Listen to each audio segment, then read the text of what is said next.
2 లక్షల ఉద్యోగాలలో అప్పుడే 23,147 ఇచ్చేసినాం. ఏడున్నదా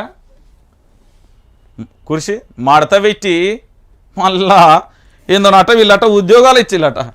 ఇవన్నీ ఇచ్చినావా? ఒక్కసారి చదువుదాం. మందికి ఇచ్చిన బిడ్డ నా బిడ్డ అంటే ఏమో అనుకున్నా కానీ ఇది ఇన్ని చూస్తే అర్థమవుతుంది. ఎన్నికలలో చెప్పిన లెక్క ఇదేనంటున్న సర్కార్. స్టాఫ్ నర్సులు, కానిస్టేబుల్, గురుకుల టీచర్లు, సింగరేణికి ఎంపికైన వారికి నియామక పత్రాలు తాము ఇచ్చిన ఉద్యోగాలననే చెప్పుకుంటున్న రేవంత్ గత ప్రభుత్వంలో ఏమీ చేయలేదని సీఎం విమర్శలు. నోటిఫికేషన్ల నుంచి పరీక్షల దాకా అన్నీ మేమే చేశాం, క్రెడిట్ మాత్రం రేవంత్ రెడ్డి కొట్టేస్తున్నారని బీఆర్ఎస్ విమర్శలు. మేము ఇచ్చామని అనలేదని అసెంబ్లీలో మాట మార్చిన మంత్రి పొన్నం ప్రభాకర్. నేను చెప్తాను దాని గురించి. ఒక వ్యక్తికి పెళ్ళైంది. పెళ్ళి జరిగిన 2 నెలలకే ఆయన భార్య ఒక పండంటి బిడ్డకు జన్మనిచ్చింది.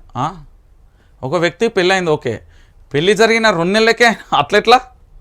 ఇక తండ్రి ఆనందానికి అవధులు లేవు. ప్రతిరోజు బంధువుల ఇళ్లకు వెళ్ళడం, చూడండి నా బిడ్డ అని చెప్పుకోవడం మొదలు పెట్టాడు. ప్రతిరోజు ఇదే పని. ఎవరో ఒకరి ఇంటికి వెళ్ళడం, నా బిడ్డను చూసారా అంటూ చెప్పుకోవడం. ఇది కొనసాగుతూ వెళ్ళింది. మొదట ఆనందంలో మర్చిపోయిన ఆ తర్వాత బంధువులకు అనుమానం కలిగింది. పెళ్ళై 2 నెలలే అయింది, అప్పుడే బిడ్డ ఎలా పుట్టింది అని. అచ్చం కాంగ్రెస్ సర్కార్ తీరు కూడా ఇలానే ఉంది. ప్రతిపక్ష బీఆర్ఎస్ పార్టీ ఆరోపిస్తుంది. మందికి పుట్టిన బిడ్డను మా బిడ్డ అని కాంగ్రెస్ సంకలు గుద్దుకుంటుందని మండిపడుతుంది. ఇది వాస్తవం, ఇది రియాలిటీ. ఒకసారి దీని లెక్కలు కూడా నేను చెప్తా. లెక్కలు నా దగ్గరనే. ఎక్కడ లెక్కలు? ఇక చూడు రేవంతం వీళ్ళందరూ మనకు తెలంగాణకు సంబంధం లేని వ్యక్తులు, వాళ్ళ పార్టీలు, మన డిప్యూటీ. ఇక ఇది కథ ఏంది? ప్రజాప్రభుత్వం కొలువు తీరిన 69 రోజులలోనే ఇచ్చిన ఉద్యోగాల సంఖ్య 23,147.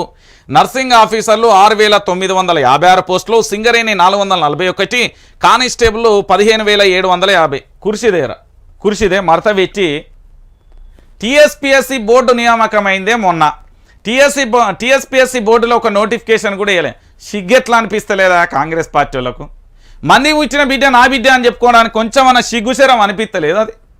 అది బీఆర్ఎస్ పార్టీకి సంబంధించి నోటిఫికేషన్ ఇచ్చి బీఆర్ఎస్ పార్టీ ఫిలప్ చేసిన ఉద్యోగాలు అవి. వాళ్ళు కేవలం ఏం చేసిళ్ళు అంటే ఒకటే అంశం. కేవలం ఏం చేసిళ్ళు అంటే ఇక్కడ నియామక పత్రాలను ఇవ్వడానికి అప్పుడు ఎన్నికల కోడ్ వచ్చింది కాబట్టి ఆగిరు. భారత రాష్ట్ర సమితి కల్వకుంట్ల చంద్రశేఖరరావు ఆధ్వర్యంలో 23,147 పోస్టులు ఫిలప్ అయినాయి. ఇందులో అప్పుడు వైద్యశాఖ మంత్రిగా ఉన్న హరీష్ రావుకు సంబంధించి 6,956 పోస్టులు వేసిర్రు. కానిస్టేబుల్ అప్పుడే 15,750 పోస్టులు వేసింది. సింగరేణి 441 పోస్టులు వేసింది. ఇది credit goes to BRS party. గుర్తుపెట్టుకోరు తెలంగాణ బిడ్డలారా. ఇది ఎవరిది? మళ్ళీ అనుకునేరు ఏది కాంగ్రెస్ ప్రభుత్వం ఇచ్చిందని. కాంగ్రెస్ ప్రభుత్వం అసలు నోటిఫికేషనే ఇవ్వలే. ఇవన్నీ లంగముచ్చట్లు. మంది ఇచ్చిన బిడ్డ మా బిడ్డ అని సంకగుద్దుకుంటుంది. 2 నెలలకే నాకు అర్థం కాదు. నువ్వు ఏడా నోటిఫికేషన్ ఇచ్చావా? కొంచెం అన్న మానవత్వం సిగ్గు అనిపిస్తలేదా? కొంచెం అన్న అనిపిస్తలేదా? నాకే అనిపిస్తుంది ఇది చదువుతాండే. అది బీఆర్ఎస్ పార్టీలో వేసినాయి కదా. మీరు ఎప్పుడు వేసిళ్ళు? నాకు అర్థం కాని క్వశ్చన్ ఏంటంటే టీఎస్పీఎస్సీ మీరు నోటిఫికేషన్ ఎప్పుడు ఇచ్చిళ్ళు? ఆ టీఎస్పీఎస్సీ నోటిఫికేషన్ ఇచ్చిన తర్వాత మీరు ఎగ్జామ్ ఎప్పుడు ఫిలప్ చేసిళ్ళు? దాంట్లో ఎప్పుడు రిజల్ట్స్ ఇచ్చిళ్ళు?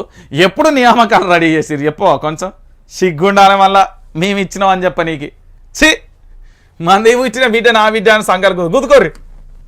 ఇజ్జత్ పోతుంది ఎవడన్నా చూస్తే.